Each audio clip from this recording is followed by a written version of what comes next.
Hello, and thank you everyone for taking your time out of the evening today to be here to discuss this topic of agricultural worker housing. For those who don't know me, I'm Sabrina Torres. I'm the agricultural planner for the Community Planning and Permitting Department. And my role here is focused on community outreach and land use policy in service of Boulder County's ag community. And then today we also have Jack Sheehan. Sorry, I don't know why I was double up on the H. Our long-range planner, whose role is focused on developing long-term land use policy for the broader community. And just for folks to know, this is being recorded and it'll be uploaded on our department's YouTube channel where translation services will be available in most languages.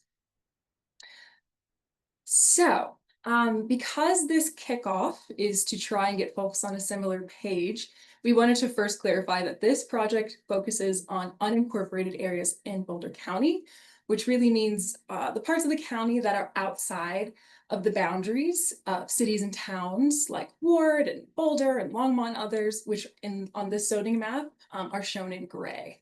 And so we're pretty much everything outside of that.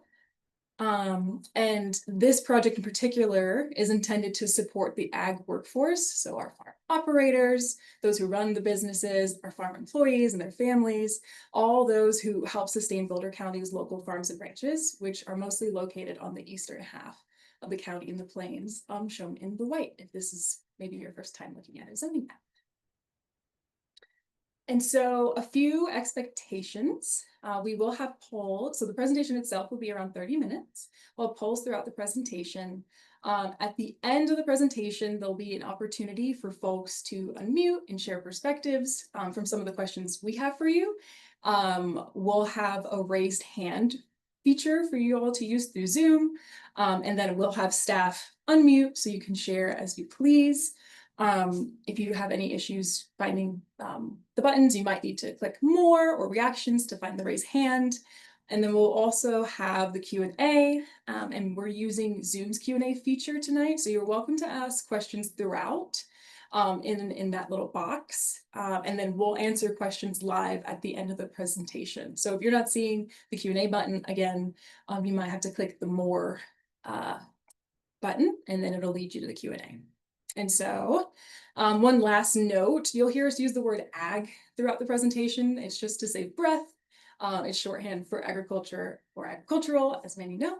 And then the Boulder County Land Use Code may be referred to as the code throughout our presentation as well.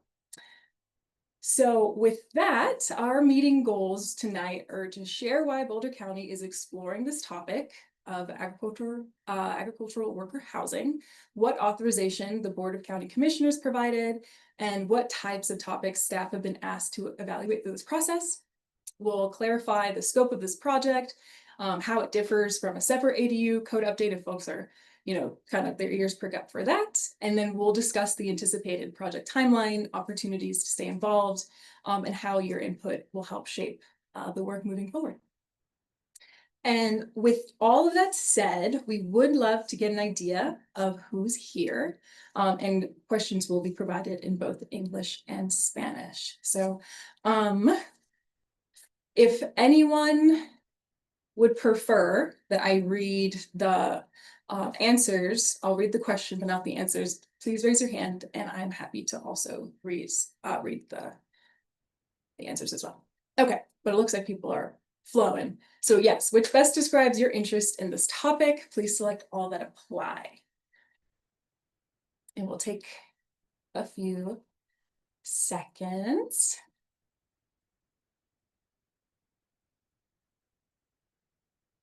Alrighty, so it looks like, yeah, a mix of general public. We have our farm operators in the room, ag organizations, some government staff. Wonderful. Maybe one person doesn't answer, and that's totally okay. So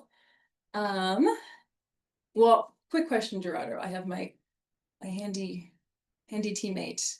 I don't want to press anything. Should we move to the next question? Make sure oh, yes, it looks like you're taking care of it. To share results. I'm not the tech savvy one in the room. So let's see. If anything, we can move to the next question. Oh, That's okay, thank you.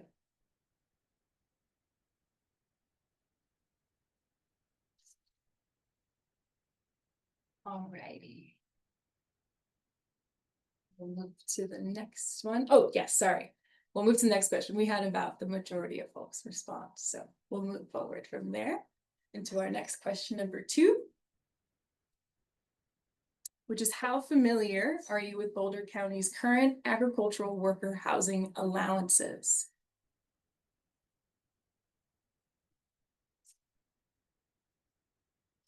Yeah, okay.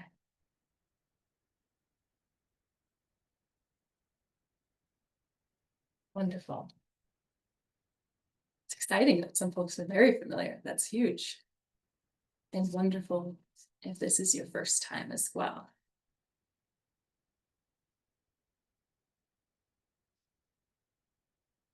Okay, it looks like we have most folks responding, and this is if, oh, you might see something different on your end is what they're saying. So we'll share the results of this if y'all can't see. So Gerardo, if you can go ahead and share that with our attendees. It looks like we've got a healthy mix of folks who are very familiar, first intro, and somewhat familiar. So thanks for your honesty in that. It helps us get a better idea of who we're chatting with.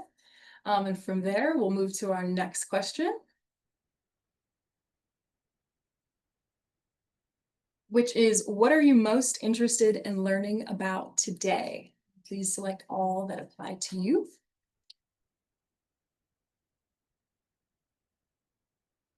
And there's an opportunity after this question to write in as well, if you don't see an answer that represents your highest interest. Okay. Great.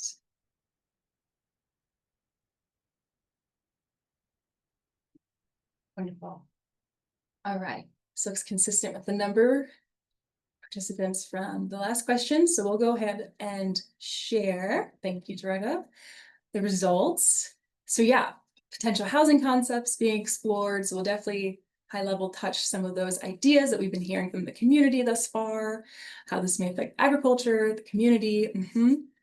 And so we'll move on to the next question to see if there's anything that you might have not seen listed above.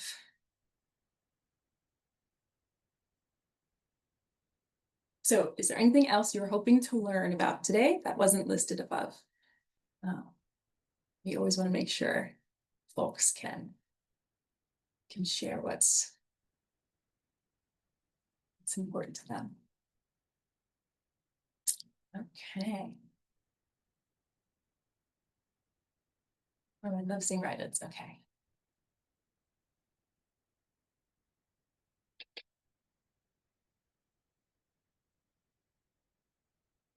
Give it a more second or two.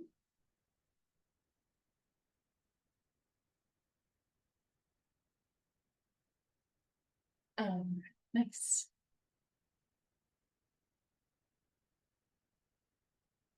Okay. All right. We'll call that good. I'd love to see results because this one's actually just saying answered. So hopefully we can see the results of those.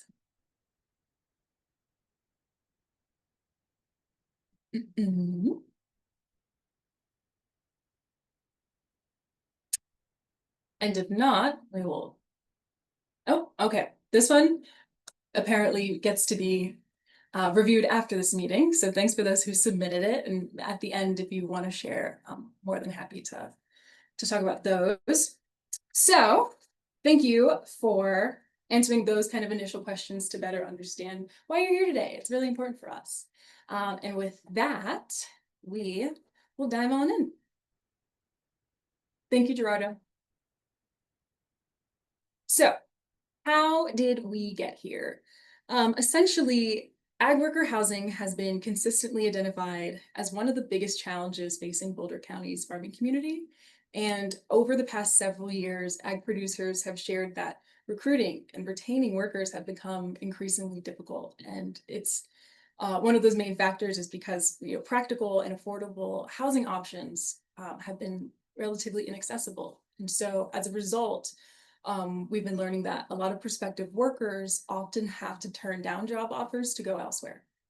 And providing housing can also be challenging for the farm and ranch operators as well, because many folks lease their land that they operate and may not be able to access or build permanent houses, whether for themselves or for their employees. And another common situation we've continued to hear from the community is that some ag operations rely on seasonal workers. And so those are folks who may only be working or in the area for part of the year. And so these operations often must compete in the local rental market for housing. And despite most leases being designed, or I should say, despite most of the leases being designed for year-round occupancy. So as a result, a lot of producers may be unable to find housing for their workers, or may end up paying for housing that's only used for a portion of the year, which is a pretty significant financial loss. So we have a range of employee types and housing needs. And so ag producers have been trying to address these challenges and have consistently identified the need for greater flexibility in the types of housing options allowed because of the range of ag workers who have they have different needs. So we have seasonal H-2A workers who are temporary workers through the H-2A program, seasonal domestic workers, entry-level, early career folks who are building skills, right? These could be woofers, college students trying to explore, whether this is a professional path they want to pursue. They're skilled in management who are working year-round on these operations. And then, like I mentioned before, there's the farm and ranch operators. And in this case, the needs we're hearing are often those who are without owning the land they work on. And so why now?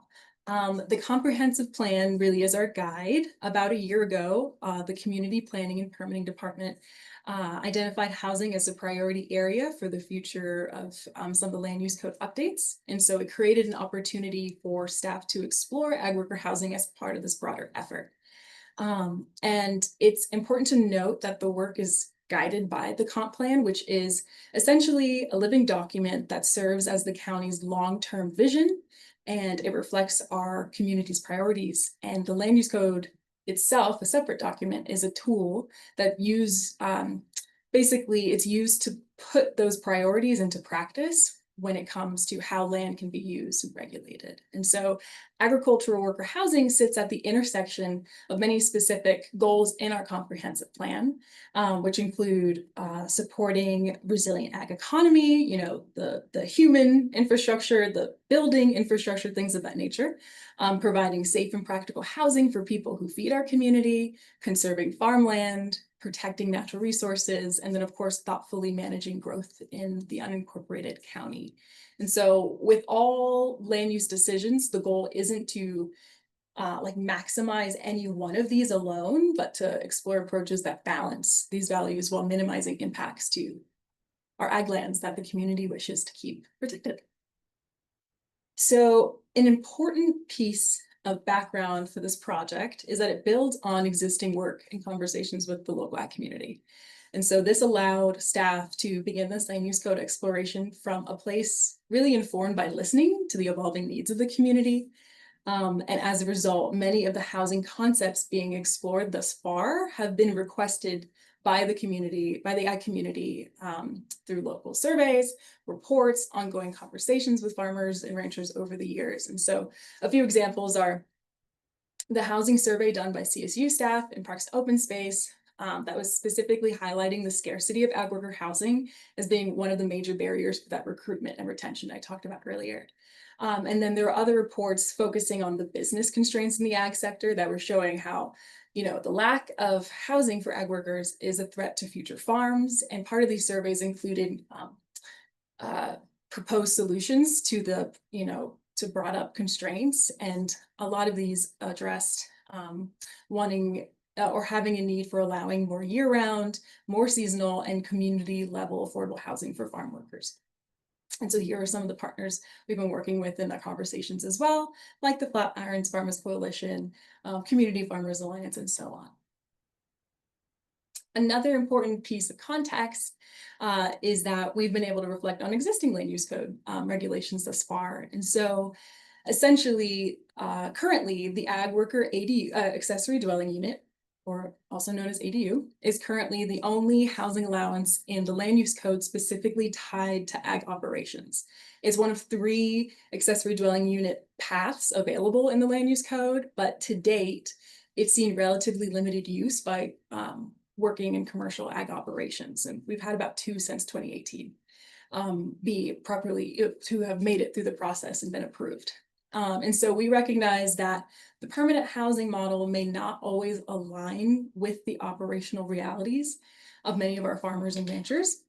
And whether that's due to leased land, operations that rely on seasonal workers, or financial realities of constructing permanent houses, we understand all of these realities kind of go into place. And it's been part of our research and evaluation. And so lastly, part of building on this existing work has been staff's ability to learn from peer communities. We've looked at folks in different counties with similar ag economies, community values, to understand, what's been successful, what challenges have they encountered, both trying to implement and implementing, and what lessons may be relevant for our own county. And so, for example, this included research on how others' ag worker housing allowances may have varied based on the size of operation, how folks have approached maybe dorm style housing versus individual units, or housing with shared facilities, things like this, including like the type of review processes that are used to make sure housing remains safe and practical and appropriately scaled. So with all of this background in hand, the next step was to seek authorization from the Board of County Commissioners to formally initiate a land use code update process to explore this ag worker housing option, like these ag worker housing options that are consistent with our Boulder County planning goals. And so I'll pass it to Jack now, who will walk through the scope of what that authorization allows for us to explore through this process. Thanks, Sabrina. Now let's talk about what the Board of County Commissioners authorized staff to explore through this project. At this stage, no specific code changes have been proposed or decided on. Staff have been asked to explore whether agricultural worker housing opportunities could be better supported within Boulder County's existing agricultural zoning framework rather than creating new zoning districts.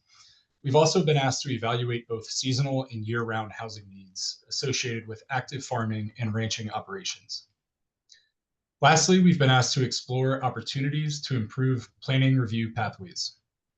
Over the coming months, staff will continue researching these topics, coordinating with technical experts and community partners, and refining potential approaches before any draft code language is developed. At this early stage, staff are exploring a range of potential policy approaches related to agricultural worker housing. As I shared in the previous slide, we've looked at seasonal and year-round housing needs because we recognize that ag operations vary significantly in their workforce needs. For instance, a produce operation relying on a seasonal crew during harvest, such as the photo on the left, may have very different housing needs than a livestock operation employing year-round staff, as you can see from this rancher moving electrical fencing on the right photo. For process improvements, we're evaluating whether there are opportunities to make our department's planning review more predictable and efficient while continuing to provide appropriate oversight and protections. And of course, we're considering several long-term considerations, including how any housing options remain connected to active agricultural operations and continue serving the ag workforce they are intended to support over time, as well as how potential concepts can remain as low impact on the landscape as possible. On your screen are some examples of housing concepts intended to help demonstrate some of the diversity of housing approaches that may be explored for the land use code to allow through this project. Ag worker housing is not a one-size-fits-all issue, and because of that, different housing approaches may offer different benefits depending on the operation and the workforce being supported. For example, temporary or mobile options such as RVs or recreational vehicles or wheeled crew housing may provide flexibility for highly seasonal workforce needs. Tiny modular and manufactured homes may offer smaller scale, lower cost options for individual workers, couples, year round employees, or even farm operators themselves, particularly in situations where producers lease land or don't have their own housing in the area. As for more permanent housing approaches, individual units or small housing clusters may be appropriate for long term employees, management level staff, or workers raising families in the community or workers who return to the same operation year after year. As part of this kickoff meeting, we want to take a moment to clarify that this agricultural worker housing project exists within a broader housing conversation happening in unincorporated Boulder County. This code update is separate from the broader ADU or accessory dwelling unit code exploration that community planning and permitting is also undertaking. While there may be areas of overlap, the purpose, scope, and policy questions associated with these two efforts are different. For anyone interested in the broader ADU conversation, staff can direct you to the appropriate information webpage in the chat. This tentative timeline you're seeing on your screen, this is intended to provide a high-level overview of where we anticipate this project is heading over the coming months. Throughout the rest of the summer and early fall, staff will continue refining concepts and working with ag producers, partner organizations, and county departments to better understand housing needs and implementation realities. It's important to note that there will be multiple opportunities for both direct and passive public participation throughout the process, including virtual, in-person, and online methods to stay engaged, as well as public hearings before both the Planning Commission and the Board of County Commissioners. To stay up to date with this project, we encourage you to visit our docket webpage, which staff will update regularly with opportunities to engage in this project as they are scheduled. On this webpage, you can also sign up for email or text updates specifically related to this project. You may also contact Sabrina or I directly via email, which is listed on the docket webpage and will also be posted on the last slide of this presentation. And I believe our staff has been including links within the chat, which you can copy and paste or hopefully click on, and that'll direct you to our docket webpage. And at the bottom of that docket webpage, that's where you can subscribe. But I believe my coworker has also included that link to subscribe to community planning and permitting emails. And don't worry, you're not going to get inundated with everything that's going on in the county. You can actually select which topics you would like to stay involved in. That being said, now I'll pass it back over to Sabrina to close this out with another set of poll questions before we start the Q&A portion of this meeting. Alrighty. So before we jump into the polls, it's important to note that we're still very, very early in this process. So tonight is not about reacting to draft code language or proposed options. Although I know folks are probably very excited about that. We want you to be a part of that process, so we're not there yet. And then beyond getting folks on the similar page of this project, we also wanted to use this time really as an opportunity to better understand your priorities and considerations on the topic. And then, of course, better understand how we can make future outreach efforts more meaningful. And so we do have a few last questions for you with the opportunity to unmute, which I'm now very happy about if your write-ins can't otherwise be shared through the Zoom feature. So with that, it looks like Gerardo pulled. Oh, if we can move on to the next set of polls. Perfect. So now that you've learned more about the reasons behind this project, what benefits to the community would you most like to see result from this effort? And so if at this time you could choose your priority choices for this question, that'd be wonderful.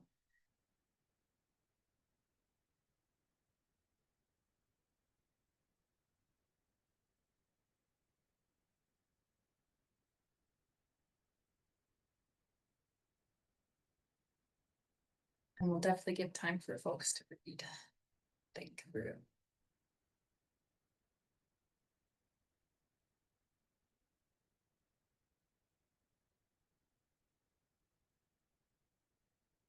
Oh.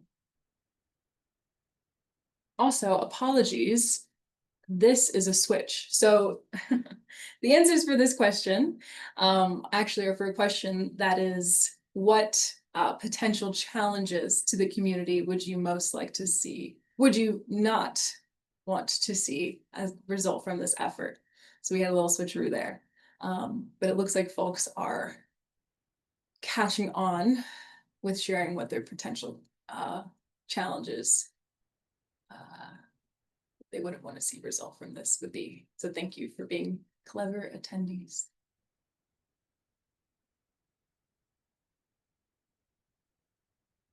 All right, we still have some folks coming on in.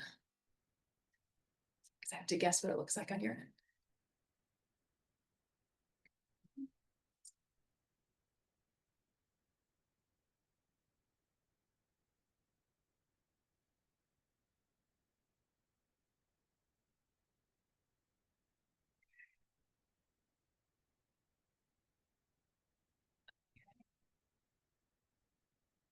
Second more, just in case.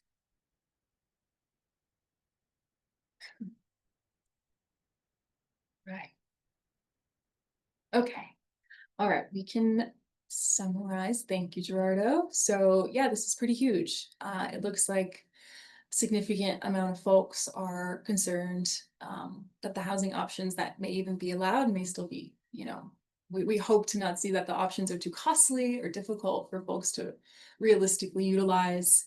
It looks like coming in second from the folks here is making sure that permitting review is, we don't want to see unclear or difficult to navigate review processes to make this happen. And then I'll mention the third, which is, folks do have concerns and would not want to see inadequate living conditions. That's huge. So thank you. And that's okay, Gerardo. That's totally okay. So I'll read our next question, which is basically an extension to this. If there's any other potential challenge you see that maybe wasn't listed.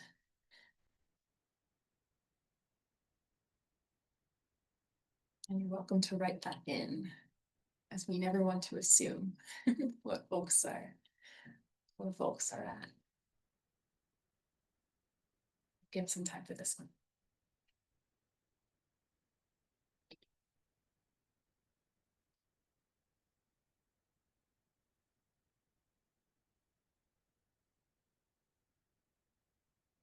Okay, and there are none, but I'll still give a few seconds. Okay, wonderful. Thank you.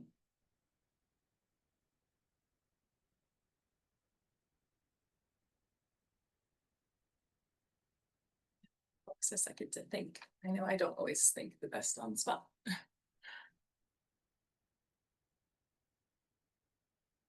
Okay, thank you. Wonderful. So like I said, it doesn't seem like we're able to see those summaries, but we'll have that provided when we report out to the public on how this, the information we've been able to learn today. So move on to the next question, which, as you might imagine, will be similar. And so instead of potential challenges,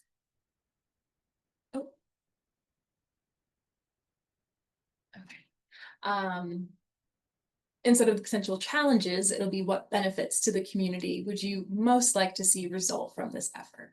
And it's actually not going to be ranked just by how the features were working in Zoom. So we'll have you select your top choices here. And then again, we'll have folks write in if they don't see what they wish to share.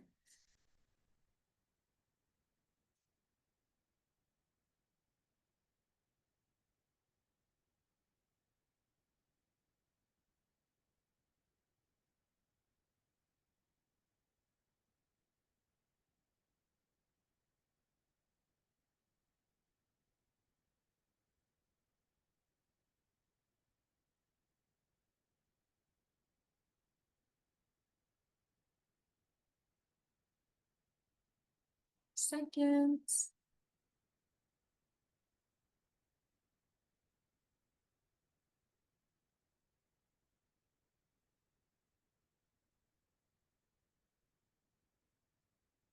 pretty huge too. Right. Going once. Oh, it sounds like having few questions not showing up. Is everyone having a challenge with the questions showing up? So far, it looks like it's been working for the majority of folks. I just see something in the chat where folks might have some challenge. Maybe we can have staff help them. Okay, got it. All right, so we'll close out this question. And so it looks like, yes, providing safe, practical, affordable housing options for ag workers, is an important reason to be a part of this conversation, absolutely. Followed by some twinning, helping local farms and the recruitment and retainment of workers, and then the diversity. So yes, it sounds like people are very in tune with the needs of the community, and that we're on a right track. So we'll move to our next question, which will be, if any of those benefits that you do wish to see result from this effort were not listed, you're welcome to write in any additional benefits you would hope to see from this project moving forward.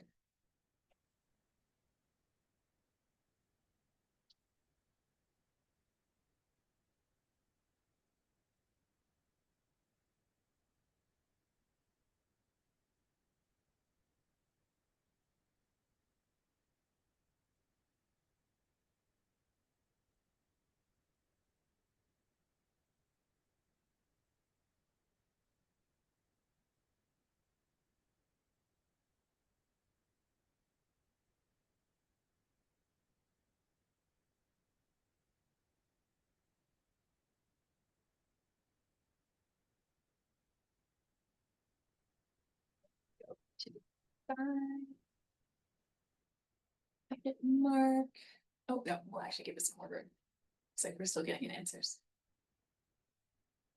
Thanks for everyone's patience. I know we live in a world where silence is really awkward, but it's okay. It's also good for our brains. All right, we'll go to the 1 minute 15 mark. Perfect. I think we can go there. And we'll see if we can share the answers after the polls are done too. So thank you for that. And so our next the next question for you is for us as a group really is, for those who may be comfortable sharing with the group out loud, what led to your prioritization of those benefits and potential challenges you ranked through these questions. So if folks are willing to raise their hand, we can have staff unmute you and just learn from each other of what your perspectives, experiences have led you to choosing those choices. There's always one like type A, whatever. And after one person goes, one more goes. So, and that's okay too. No pressure if not.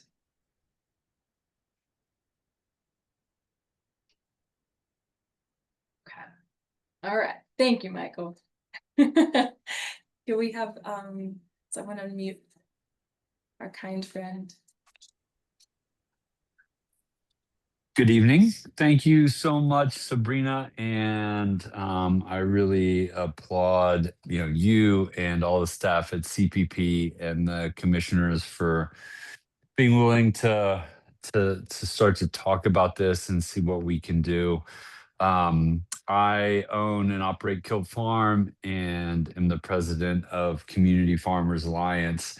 And over the years, I've really seen it become more and more difficult to find what I'd like to call professional agricultural employees, people who have been in the industry, that have experience, that want to take on more advanced roles in agriculture. We tend to get a lot of transient individuals that saw a movie or were inspired to give farming a try, and they'll give it a go for a season and then move on to something else. I would extend offers of employment, good offers, but when people started to look at the cost of housing in the county, they just couldn't make it work.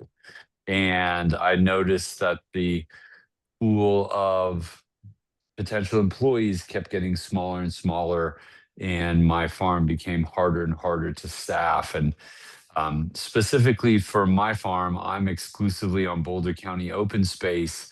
So I really didn't feel like I had a lot of options. And, one solution that we had, and I'll wrap with this, is we rented a trailer that was on a neighbor's property, just a simple single wide trailer that was permitted there. And for many years, I was able to put one or two employees in there, which was a real big help for me.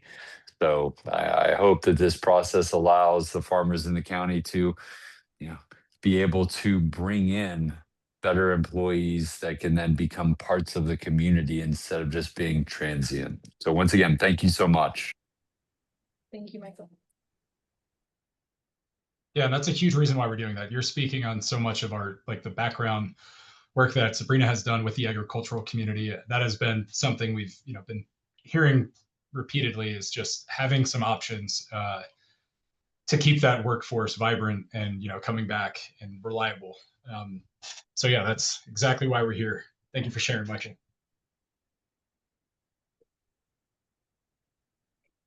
See if there's anyone else. I'll run it to the 4-minute marker. Okay. All right. I won't call out people because I do see names I'm familiar with. That's okay. So we'll move on to our next question. Our last question for you all.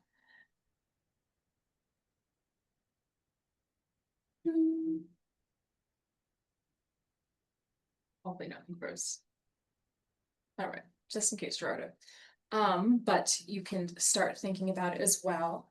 I'll ask, how would you prefer to participate and receive updates as this project moves forward? We had a lot of folks asking about how they can stay engaged, so we want to make sure this is worth everyone's time and energy and efforts. We really value that.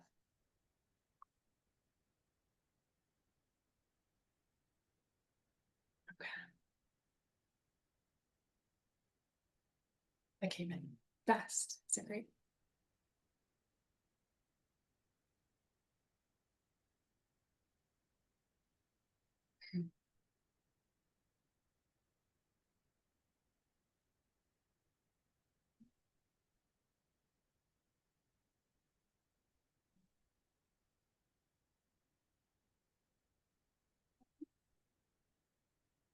There we go.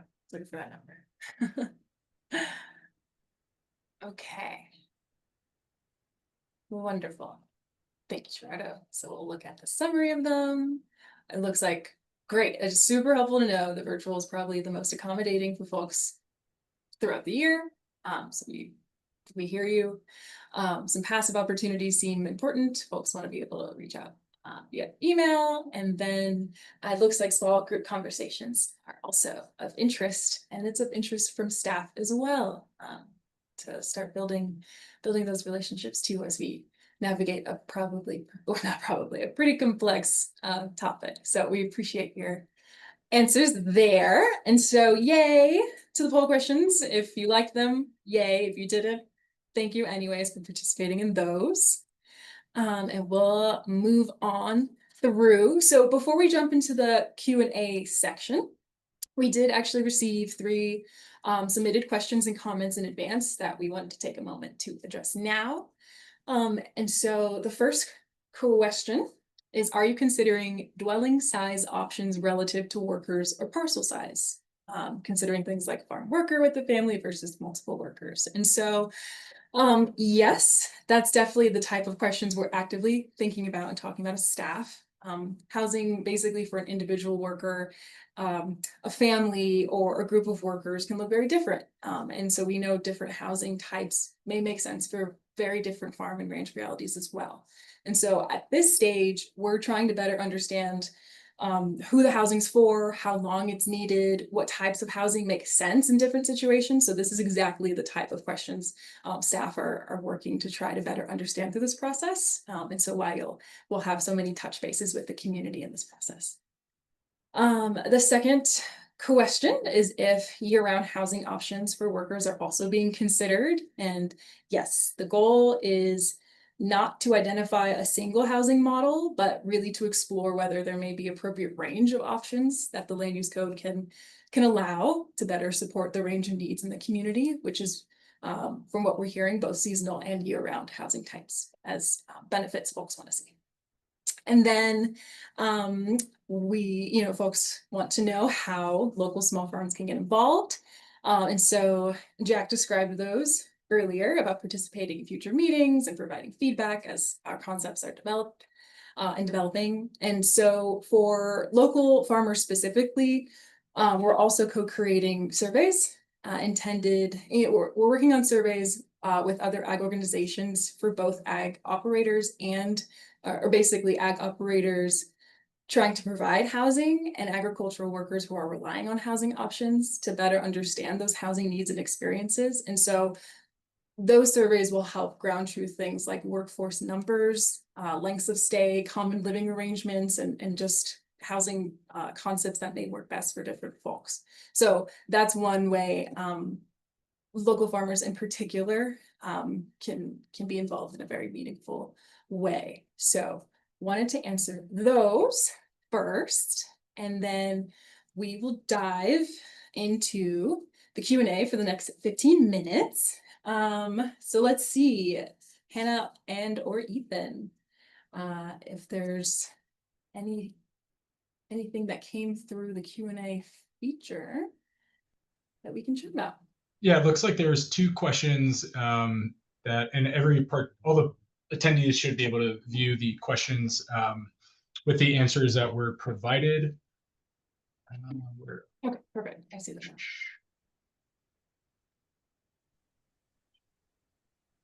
And folks can, I believe, you can like thumbs up other people's questions in case that's also something you're like, I am also interested in. And that just helps us when we review tonight's conversation, we can have a better understanding of where people are, kind of the gusto is of interest. Sabrina, we do have 2 open questions that I had flagged to answer live. Beautiful. The first is how many units of agricultural workforce housing is needed? And what is the breakdown by housing type? Does this data exist? Yeah, so that's part of why we are co-creating this survey, to have stronger local data to be able to justify kind of the how do I word this, the configurations and the scale of housing that we can think of allowing, setting different parameters for. So right now we don't have an answer for how many units is needed, but that is something we can better understand just by how many farms we do have in the county through USDA Ag Census data. It says we have around 826 farms. So from there, we can start to like extrapolate, different operating ag operation types and better understand, the amounts of kind of max farm workers per operation type that we can expect. And then through our survey, we can kind of ground truth the realities of that. So that is part of this public process, is how I'll answer that question. And then the next open question that we flagged to answer live is, can we have designated ag housing for workers only? Interesting. Part of our land use policy goals is to understand long-term impacts. And so part of our conversations right now are making sure that when we're exploring ag worker housing, how can it stay tied to active ag operations so that the conversion over time doesn't become an issue? And so that is part of our strategy moving forward. But workers, we have such a wide range of workers, and I'm sure many farm operators also consider themselves one. So yes, and part of the exploration. Hey, Sabrina, we received a third question from Genevieve. Are you considering single units that are created with natural building materials in accordance with international building code, solar panels and composting toilets, et cetera, to allow building that is environmentally friendly? That's fascinating. It's fun because I know we do have some planning staff on. However, right now we're not necessarily we're not in those details yet, although any housing option that we do enable, it does need to meet our local building code.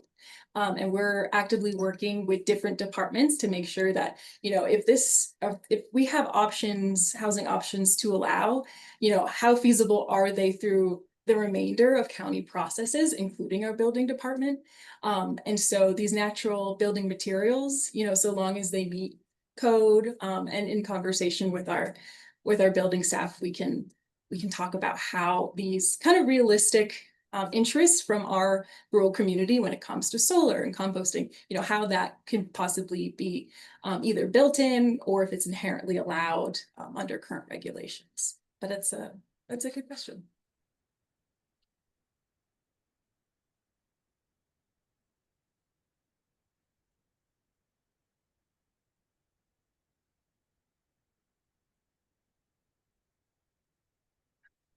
Sabrina, we got another question from Byron. And I'm going to read it. My understanding is that the county prefers housing developments to occur in our urban centers, Boulder, Longmont, Lafayette, et cetera, versus in unincorporated areas. I understand that the building types likely being discussed are on farm-related housing in unincorporated Boulder County, as that's where the county's jurisdiction lies.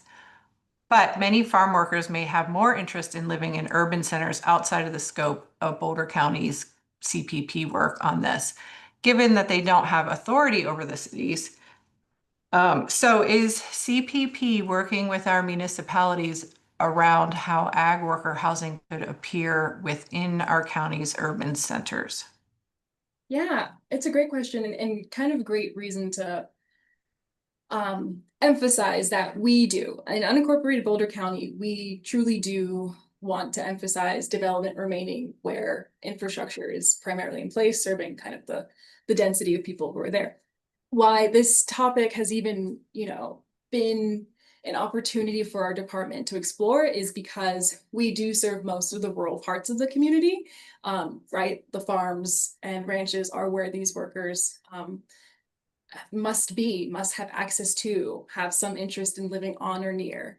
And so while that is its own reality, we are also, when I mentioned working with subject matter experts across the county, we are also, we also know that our like Boulder, let's say the city of Boulder, they own a significant amount of land, whether private or public, public, and have many farmers that also kind of cross between the city and the county kind of leases, and just property ownership. So there's a lot of overlap. And so we are having conversation of housing options most folks in this region are interested in, but some of the housing that could appear in the urban centers, that those like development ideas do come from, like would need to come from the cities, would need to come from basically the public and our farmers and our operators to create those projects of housing versus us. We're not creating, we're just allowing these concepts to be allowable. So happy to chat more about that. I know that was a little long-winded, but just wanted to clarify some of those themes.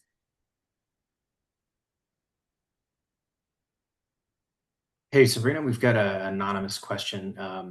coming from an equity lens, how will the county consider including undocumented or partially documented agricultural workers in these efforts? Yeah, love this question. So we're also working with partners who are those who typically assess H2A housing accommodations, who have their own trusted personnel and outreach partners who will be able to send our surveys and our information translated however necessary, so that that can be relayed and returned anonymously so that we can still make sure that their needs are heard, represented without fear, right, under these realities of our world. So great question. And to add on to that too, we've had a few discussions now on when we were first kind of planning our outreach to get the community involved in everything. And we kind of landed on a big reason why tonight is virtual and why future events are going to be virtual, and we're going to have virtual office hours, so that we are not making anyone feel uncomfortable that, if we're all gathering at a public place, it's being noticed in the newspaper, online, on our docket webpage, everywhere else, saying, hey, there's going to be a bunch of ag workers out here. We know that, some of these people might not feel comfortable or be concerned or worried that, ICE might show up, and we don't want to make anyone feel uncomfortable, and we want them to feel included and not scared of providing that comment and feedback that we're relying on to make this this effort really worth it. So that's just one other aspect of it, why we're really pushing for more virtual events to help people stay engaged and feel safe. And one more question in the Q&A from Liz. For year-round ranch workers, will the county consider attached garages to a unit? Given size ag ADU size limits, counting garages is currently not possible. Okay, hold on.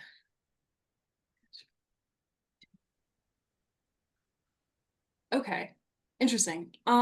We have not explicitly considered that. Happy to take that back and have those discussions, and as we report out, happy to connect with you directly to talk more about how that best serves you and how it can best serve the greater community as well. But interesting, I haven't thought about it.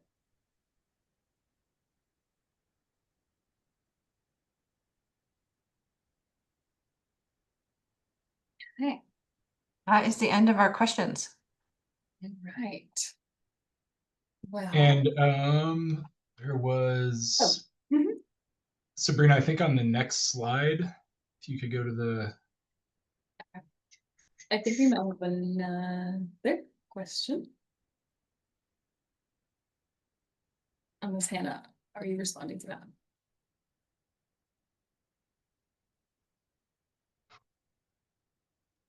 Do you want to talk about this one out loud? Will the county offer more flexibility in converting existing structures to ag versus new?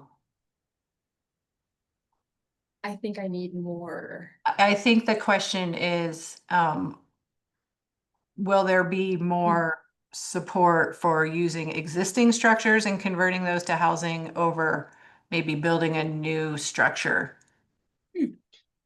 That is going to be something we will explore. At the last work session with the Board of County Commissioners, that was something that was brought up, of converting, I think it was primarily around historic buildings into agricultural worker ADUs, but that is something that we will explore. Again, this is like the exploration phase of this all, so that will be something that we're going to look into, but we don't exactly have a perfect answer for that right now. Yeah. More to come. Because it is something that's feasible now without the code as well, I should note, through our building permit process, but can definitely involve that in the range of options we want to highlight specifically for the housing accommodations tailored to ag workers. So thank you for that. Okay. Happy to take more questions, please. They're wonderful. And if not, I just wanted to kind of close this out with the fact that Boulder County has long valued agriculture, right? Local food production and the landscapes that our farmers and ranchers continue to help sustain.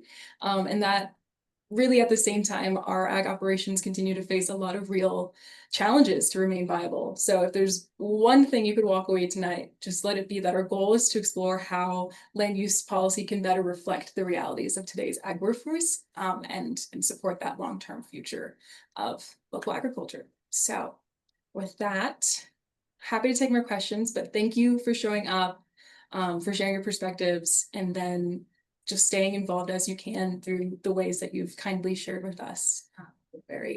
We're excited. We have a lot of reason to be lit up by this topic. So we just thank you for joining us.